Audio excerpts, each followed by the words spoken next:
நண்பர்கள் அனைவருக்கும் வணக்கம். நான் உங்க வணக்கம். இந்தியா நியூசிலாந்து T20 சீரிஸ் நடந்து முடிஞ்சிருக்கு. இதுல திருவனந்தபுரத்தில் நேற்று 5th T20 நடந்துச்சு. இதுல இந்திய அணி மிகப்பெரிய வெற்றி பெற்றிருக்காங்கன்னு சொல்லலாம். ஒரு வரலாற்று சிறப்புமிக்க ஆட்டம் அப்படின்னு சொல்லலாம். இந்தியாவோட third highest score in T20. So first வந்து பங்களாதேஷோட 290+ அடிச்சாங்க. அதுக்கப்புறம் சவுத் ஆப்பிரிக்காவோட 280+ அடிச்சாங்க. இப்ப நியூசிலாந்து கூட 270+ அடிச்சிருக்காங்க. 271 ரன்கள் இருந்து அடிச்சிருக்காங்க. இந்தியா T20ல வந்து ஒரு பீக்ல இருக்காங்க. ஸோ எங்களை வந்து யாரு தொடுறாங்க அப்படின்னு பார்ப்போம். அந்த மாதிரியான ஒரு ஃபார்ம்ல இருக்கிறாங்க இந்திய அணி. அந்த அளவுக்கு ரொம்பவே சிறப்பா விளையாண்டுருக்காங்கன்னு சொல்லலாம். ஸோ இந்த சீரீஸ் வந்து விளையாடும் போது இஷான் கிஷன் அவங்க எடுத்தது வந்து மிகப்பெரிய அளவுக்கு எல்லாருக்கிட்டையுமே பாராட்டப்பட்டுருச்சு. ஸோ அந்த பாராட்டுக்கு தகுந்த வகையில அவர் சூப்பராகவே இந்த சீரீஸை வந்து விளையாண்டுருக்காரு. ஸோ ஒரு மேட்ச்ல வந்து 70+ வந்து அபாரம் அடிச்சாரு. நேத்துக்கு மேட்ச்ல தன்னோட இன்டர்நேஷனல் T20ல முதல் சதத்தை வந்து பூர்த்தி செஞ்சாரு. ஸோ ஒரு சைடு வந்து ஏர்லியராகவே விக்கெட் விழுந்துருச்சு. நம்ம சஞ்சு சாம்சன் அவரோட சொந்த மண்ணான திருவனந்தபுரத்துல ரொம்ப சிறப்பாக விளையாடுவார் அப்படின்ற மாதிரி எதிர்பார்த்துட்டு இருந்தாங்க. ஆனா அவர் வந்து ஏமாற்றத்தை தான் கொடுத்தாரு. ஸோ அவர் வந்து தன்னோட ஓப்பனிங் ஸ்பாட்டுக்கு ஒரு மிகப்பெரிய கொஸ்டின் மார்க்கை ஏற்படுத்தியிருக்காருன்னு சொல்லலாம். வர்ற T20 வேர்ல்டு கப்ல வந்து இஷான் கிஷனும் அபிஷேக் சர்மாவும் ஓப்பனிங் இருந்ததுக்கு அதிகமான வாய்ப்புகள் இருக்கு. அந்த மாதிரியான ஒரு விளைவை தான் சஞ்சு சாம்சன் ஏற்படுத்தியிருக்கிறாரு. ரொம்பவே ஒரு புவர் பெர்ஃபார்மன்ஸ்னு சொல்லலாம். அவர் வந்து சரி ஓகே அவர் வந்து அப்படிதான் பண்ணிட்டாரு. ஸோ நம்ம இஷான் கிஷனோட பெர்ஃபார்மன்ஸ்க்கு வருவோம். இஷான் கிஷன் ரொம்பவே வந்து ஒரு நெகட்டிவிட்டியில இருந்துட்டு ஒரு நெகட்டிவ் ஜோன்ல இருந்துட்டு சரியான வாய்ப்புகள் கிடைக்கல. ரிஷப் பண்டோட ஆதிக்கம் இந்த மாதிரி வந்து பல்வேறு விதமான பாலிடிக்ஸ் டீம்ல செலக்ட் பண்றது. ஸோ ஓப்பனிங் ஸ்லாட்ல வந்து கொஞ்சம் பாலிடிக்ஸ் இந்த மாதிரி சுப்மன் கில் இவங்களெல்லாம் வச்சுக்கிட்டு தன்னோட சிறப்பான ஒரு ஆட்டத்தை சையத் முஸ்டாக் அலி டிராஃபில வந்து கொடுத்து அதுக்கப்புறம் வந்து விஜய் ஹசாரே டிராஃபிலையும் கொடுத்து ஒரு கம்பேக் கொடுத்துருக்காரு இஷான் கிஷன். ஸோ அவர் வந்து ரொம்ப கஷ்டப்பட்டு தான் வந்தார். ஸோ அவர் கிரிக்கெட்டுக்காக தான் வந்து தன்னோட ஊரை விட்டுட்டு வந்து இன்னொரு ஊருக்கு வந்தார் அப்படின்ற மாதிரி வந்து சொன்னாங்க. ஸோ அந்த அளவுக்கு வந்து ஒரு அந்த கிரிக்கெட்டுக்காகவே தன்னை அர்ப்பணித்து ஒரு சிறப்பான பங்களிப்பை வந்து கொடுத்துருக்காரு. அதுக்கு ஏற்ற மாதிரி இப்போ அவரோட கிராஃபும் வந்து உயர்ந்துட்டு வருதுன்னு சொல்லலாம். அந்த அளவுக்கு ஒரு நல்ல பெர்ஃபார்மன்ஸை கொடுத்துருக்காரு. ஸோ நேற்று வந்து 43 பந்துகளில் 103 ரன்கள், 6 4 10 6. நியூசிலாந்தோட பவுலர்ஸை வந்து ஒரு அவங்க என்ன பண்றதுன்னே தெரியல. எப்படி போட்டா இவரை வந்து கட்டுப்படுத்தலாம், இந்த பால்ல 6 அடிக்காம போறதுக்கு என்ன பண்ணணும் அப்படின்ற மாதிரி அவங்கள வந்து சிந்திக்க வச்சு ஒரு மிகப்பெரிய வந்து தொல்லையே கொடுத்துட்டாருன்னு சொல்லலாம். இந்த சைடு வந்து பந்து போட்டாலும் நான் 6 அடிக்க ரெடியா இருக்கேன், பவுண்டரி அடிக்க ரெடியா இருக்கேன் அப்படின்ற மாதிரி வந்து 6 பவுண்டரியில வந்து தன்னோட அந்த ஒரு ஃபோக்கஸ் வந்து காட்டினாரு. ஸோ 16 பந்துகளில் கிட்டத்தட்ட 6 அண்ட் பவுண்டரி வந்து அடிச்சிருக்கிறாரு. மிச்சம் 27 பந்துகளில் தான் வந்து அவர் வந்து மற்ற சிங்கிள்ஸ் டூஸ் எல்லாம் அடிச்சிருக்காரு. ஒட்டு மொத்தமா 103 ரன்கள் வந்து அடிச்சிருக்கிறாரு.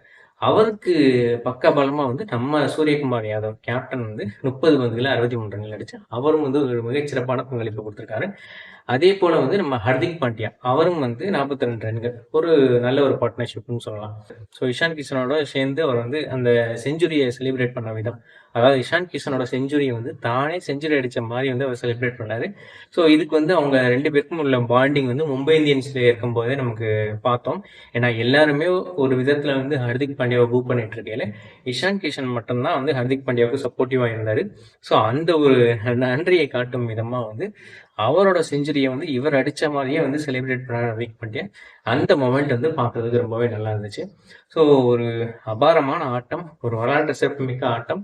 இந்திய அணி 271 ரன்கள் வந்து சேர்த்தாங்க. ஸோ இந்த 271 ரன்களை எப்படி வந்து நியூசிலாந்து வந்து மறுபடியும் சேஸ் பண்ண போறாங்க அப்படின்ற மாதிரி தான் இருந்தது.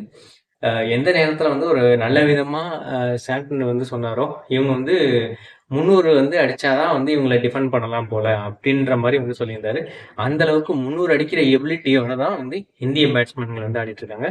அதை வந்து நேத்தும் வந்து நிரூபிச்சாங்க. ஸோ அவங்களும் வந்து சலைச்சவங்க இல்லைங்க. 17 ரன்னுக்கு வந்து ஃபர்ஸ்ட் விக்கெட் விழுந்துச்சு. அதுக்கப்புறம் வந்து ஃபின் ஆலன் அப்புறம் வந்து தன்னோட அபாரமான ஆட்டத்தை வெளிப்படுத்தினாரு. ஸோ அவர் வந்து 38 பந்துகளில் 80 ரன்கள், அதாவது 17 ரன்னுக்கு ஒரு விக்கெட் விழுந்துச்சு. 117 ரன்களுக்கு தான் வந்து 2வது விக்கெட் விழுந்துச்சு. ஸோ இந்தியாவே கொஞ்சம் ஆடி போயிட்டாங்க அப்படின்ற மாதிரி தான் சொல்லணும். ஏன்னா பிச் அந்த அளவுக்கு பேட்டிங்க்கு வந்து ரொம்பவே ஹெல்ப் பண்ணுச்சுன்னு சொல்லலாம். அதனால இந்தியா வந்து வின் பண்ணிடுவாங்களா அப்படின்ற ஒரு சந்தேகமே வந்துருச்சு. ஏன்னா நியூசிலாந்து வந்து அவ்வளோ வேகமாக வந்து அடிச்சிட்டு இருந்தாங்க. ஸோ 117 ரன்களுக்கு 2வது விக்கெட் வந்து அக்ஷர் பட்டேல் எடுத்ததுக்கு அப்புறம் தான் அவங்களுக்கு வந்து ஒரு நம்பிக்கையே வந்துச்சு அப்படின்ற மாதிரி சொல்லலாம். அதுக்கப்புறம் ரச்சின் ரவீந்திரா 17 பந்துகள் 30 ரன்கள் வந்து அவரும் வந்து ஓரளவு பங்களிப்பு கொடுத்தாரு. மிட்சல் வந்து 26 ரன்கள் அடிச்சாரு. மற்றவங்க யாருமே வந்து பெரிய அளவில் சோமிக்கல. ஸோ கடைசியில் வந்து இஸ்ரோதி வந்து என்னைய வந்து எல்லாருமே சிக்ஸ் அடிச்சிங்கல்ல, இப்போ நான் உங்கள் பந்தில் வந்து சிக்ஸ் அடிக்கிறேன் அப்படின்ற மாதிரி வந்து அவர் வந்து கொஞ்சம் மதுரடி காட்டினாரு. முடிஞ்ச அளவுக்கு அவங்க ட்ரை பண்ணாங்க. இருந்தாலும் அவங்களால 225 ரன்கள் தான் எடுக்க முடிஞ்சு. 46 ரன்கள் வித்தியாசத்தில் இந்திய அணி வந்து ஒரு பெரிய வெற்றி பெற்றுச்சுன்னு சொல்லலாம். ஸோ பேட்டிங்கில் வந்து சூப்பராக வந்து இந்திய அணி பீக்கில் இருக்காங்க. பட் பவுலிங் தான் வந்து இந்தியாவோட மிகப்பெரிய கன்சர்னாக இருக்குது. அதில் வந்து ஹர்ஷ்தீப் சிங் வந்து 4 ஓவருக்கு 51 ரன்கள், பும்ராவே வந்து 4 ஓவருக்கு 58 ரன்கள், அப்புறம் வந்து வருண் சக்கரவர்த்தி 36 ரன்கள், அக்ஷர் பட்டேல் 33 ரன்கள். ஸோ வந்து பும்ராவும் ஹர்ஷ்தீப் சிங்கும் வந்து இந்த அளவுக்கு ரன்கள் கொடுத்துருக்கிறது வந்து ஒரு பெரிய கன்சர்னாக வந்து பார்க்கப்படுது. ஏன்னா பேட்டிங்கில் மட்டும் நல்லா இருந்தால் பத்தாது, பவுலிங்லேயும் வந்து சிறப்பாக இருந்தால் தான், பவுலிங்லேயும் மிகச்சிறப்பாக வந்து செயல்பட்டால் தான் T20 வேர்ல்டு கப் மாதிரியான மிகச்சிறப்பான ஆட்டங்களை நம்ம வந்து வெல்ல முடியும். அப்போ தான் கோப்பையும் கைப்பற்ற முடியும். போன முறை வந்து நம்ம மிக சிறப்பாக செயல்பட்டதுக்கு நம்மளோட பவுலிங் யூனிட் வந்து மிகப்பெரிய காரணமாக இருந்தது. 2024 T20 வேர்ல்டு கப்பில் வந்து பேட்டிங்கில் வந்து ஓரளவு கன்சிஸ்டன்ட் பெர்ஃபார்மன்ஸ் கொடுத்தாங்க. இருந்தாலும் எக்ஸ்ட்ராடனரி பெர்ஃபார்மன்ஸ் அப்படின்ற மாதிரி வந்து கிடையாது. ஆனால் பவுலிங்கில் வந்து எக்ஸ்ட்ராடனரி பெர்ஃபார்மன்ஸ் வந்து எல்லாருமே கொடுத்தாங்க. இந்த முறை வந்து எக்ஸ்ட்ராடனரி பெர்ஃபார்மன்ஸ் வந்து பேட்டிங்கில் கொடுத்துட்டு இருக்காங்க. ஆனால் பவுலிங்கில் அந்த அளவுக்கு சிறப்பான பெர்ஃபார்மன்ஸ் கொடுக்கல. அது வந்து இப்போ ஒரு சின்ன ஒரு ஒரியாக இருக்கு. அதை வந்து இந்தியா வந்து ரெக்டிஃபை பண்ணணும். இதுக்கு தான் வந்து பும்ராவுக்கு வந்து தொடர்ந்து ஓடி அண்ட் T20 இந்த ரெண்டுக்கு மட்டுமே வந்து அவருக்கு வாய்ப்பு கொடுத்தா அவர் வந்து சிறப்பாக எல்லா ஆட்டங்களையும் விளையாடுவார் அப்படின்ற மாதிரி தான் என்னோட தனிப்பட்ட கருத்து. அவருக்கு வந்து டெஸ்ட் மேட்சஸ்க்கு முக்கியத்துவம் கொடுத்து ஓடிஐ மேட்சஸ்க்கு வந்து அவர் கம்மி பண்ணுறாங்க. அதே போல் வந்துட்டு அப்போதைக்கு இப்போ சான்ஸ் கொடுத்து அப்போதைக்கு இப்போ ரெஸ்ட் கொடுத்துட்றாங்க. இந்த ஒரு கன்சிஸ்டன்ட் பெர்ஃபார்மன்ஸ் ஒரு கன்சிஸ்டண்டாக நீங்கள் வந்து விளையாடலை அப்படின்னாலுமே உங்களுக்கு வந்து அந்த கான்ஃபிடென்ட் வந்து லோ ஆகிடும். ஏன்னா ஒரு மேட்ச் விளையாடுறோம், ஒரு மேட்ச் ரெஸ்ட் எடுக்கிறோம், இன்னொரு மேட்ச் விளையாடுறோம். என்னதான் வந்து நீங்கள் ரொம்ப எக்ஸ்ட்ராடினரி பவுலராக இருந்தாலும், வேர்ல்டு பெஸ்ட் பவுலராக இருந்தாலும், அந்த ஒரு கன்சிஸ்டண்டாக விளையாண்டோம் அப்படின்னம்னா தான் அந்த ஒரு ஃப்ளோன்றது கிடைக்கும். அந்த ஃப்ளோ கிடைக்காதனால தான் பும்ரானால மிகச்சிறப்பாக வந்து பங்களிப்பு கொடுக்க முடியல அப்படின்றது வெளிப்படையாகவே தெரியுது. ஸோ இந்த சீரீஸ்ல வந்து ரொம்ப சிறப்பாக விளையாண்ட நம்ம சூரியகுமார் யாதவுக்கு வந்து மேன் ஆஃப் தி சீரீஸ் கொடுத்துருக்காங்க. ஸோ அதுக்கு தகுதியானவர் தான். ஏன்னா ரொம்ப நாள் வந்து ஃபார்ம் இல்லாமல் தவிச்சுக்கிட்டே வந்தார். இந்த சீரீஸில் வந்து ஒரு மிகச்சிறப்பான ஃபார்முக்கு வந்து ஸோ 350s கிட்ட அடிச்சு ஸோ ரொம்ப ஒரு சூப்பரான கம்பேக் கொடுத்துருக்காருன்னு சொல்லலாம். இந்த மேட்ச்ல வந்து ஒரு சிறப்பான 100 வந்து பதிவு செஞ்ச இஷான் கிஷன் வந்து மேன் ஆஃப் த மேட்ச்க்கு வந்து தேர்ந்தெடுக்கப்பட்டார்.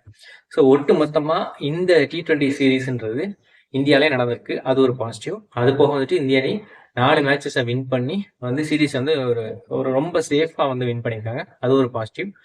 ஸோ இருந்தாலும் வந்து ஒரு மேட்ச் வந்து லாஸ் பண்ணியிருக்காங்க. அதுவும் பாசிட்டிவ் தான். ஏன்னா ஃபுல்லாக வந்து நம்ம வந்து 5-0 அப்படின்னு சொல்லிட்டு ஒயிட் வாஷ் பண்ணிட்டு போனோம் அப்படின்னா அந்த இடத்துல வந்து நமக்கு வந்து ரொம்ப மிதப்பு வந்துடும். ஸோ அங்கே வந்து பெர்ஃபார்மன்ஸ் வந்து சொதப்புறதுக்கான வாய்ப்பு இருக்கு. ஓவரளவு வந்து 4-1 அப்படின்ற மாதிரி ஜெயிச்சதுனால கொஞ்சம் வந்து நல்லா இருக்கும். இந்த மேட்ச் வந்து நம்ம லாஸ் பண்ணியிருந்தோம் அப்படின்னாலுமே வந்துட்டு கொஞ்சம் ஒரு நெகட்டிவோட போற மாதிரி இருக்கும். இருந்தாலும் இந்த மேட்ச் வின் பண்ணிட்டு போறதுனால ஒரு பாசிட்டிவ் இம்பாக்டோட போறோம். அதுவும் ஒரு நல்ல விஷயம். ஆனா ஃபீல்டிங்லையும் பவுலிங்லையும் வந்து இன்னும் நல்லா இம்ப்ரூவ் பண்ணணும். முக்கியமா கீப்பிங்ல வந்து சஞ்சு சாம்சனும் சொதப்புறாரு, இஷான் கிஷனும் சொதப்புறாரு. கீப்பிங்ன்றது ஒரு மிக முக்கியமான ஜாப். ஸோ அதை வந்து சரியா பண்ணாதான் வந்து நிறைய விக்கெட்டுகளை வந்து நம்ம எடுக்க முடியும்.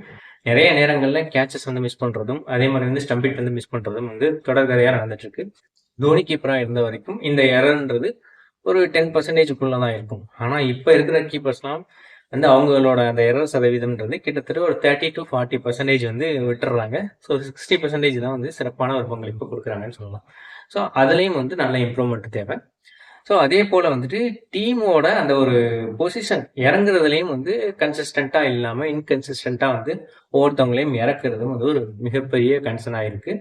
ஸோ கரெக்டான பேட்டிங் ஆர்டரில் சூப்பராக வந்து இறக்கணும் அப்படின்னா அதுவும் வந்து ஒரு நல்ல இம்பாக்டாக தரும்.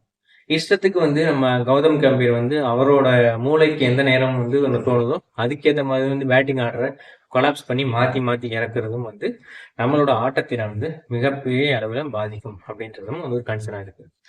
ஸோ இந்த மாதிரியான சின்ன சின்ன ஒரு மைனர் மிஸ்டேக்ஸ்லாம் வந்து தவிர்த்தாங்க அப்படின்னா இந்த T20 வேர்ல்டு கப்பை வின் பண்ணி வரலாற்றில் முதல் முறையாக தொடர்ந்து 2 வேர்ல்டு கப்பை வின் பண்ண ஒரு அணி அப்படின்ற பெருமையை இந்தியா பெறும் அப்படின்றதுல எந்த ஒரு சந்தேகமும் கிடையாது.